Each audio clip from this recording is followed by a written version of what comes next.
ఇక్కడ బెంగాల్లో ఎంఐఎం చెప్పింది ఈ దఫా 294 స్థానాలు పోటీ చేస్తుందట.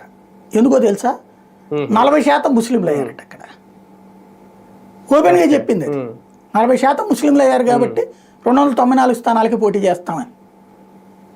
మరి ఇక్కడ ఎంతమంది ఉన్నారు హిందువులు? ఆంధ్ర, తెలంగాణ, కర్ణాటక, తమిళనాడులో, కేరళలో ఎప్పటికే హిందువులు మైనార్టీలు అయిపోయారు. మరి ఆ పరిస్థితి మిగతా చోట్ల తెచ్చుకుంటారా? ఇక అణచివేతకు గురవుతారా? చివరికి భజన చేసుకోవాలంటే, ఇంట్లో భజన చేసుకోవాలంటే పర్మిషన్ తెచ్చుకుంటారా పోలీస్ స్టేషన్ దగ్గర నుంచి?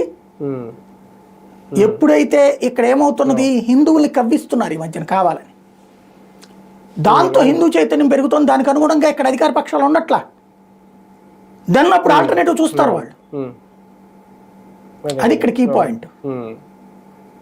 రైట్ రైట్ రైట్ చూద్దాం. మొత్తానికి ఆంధ్రప్రదేశ్ రాజకీయాలు ఒక రకంగా చాలా హాట్గా నడుస్తున్నాయి ప్రస్తుతం. ఎందుకంటే ఈ వారంలో ఇంకా కూడా యాక్టివిటీస్ ఉన్నాయి. ఎమ్మెల్సీ ఎన్నికలకు సంబంధించి ఏకగ్రీవంగా 5 సభ్యులు ఎన్నిక కావడం, వ్యూహాత్మకంగా 3 పార్టీలు వ్యవహరించిన తీరు భవిష్యత్తులో ఎలాంటి రాజకీయ పరిణామాలకు దారితీస్తాయి అనేది కూడా. అలాగే జాతీయ వ్యాప్తంగా, దేశవ్యాప్తంగా కూడా భారతీయ జనతా పార్టీ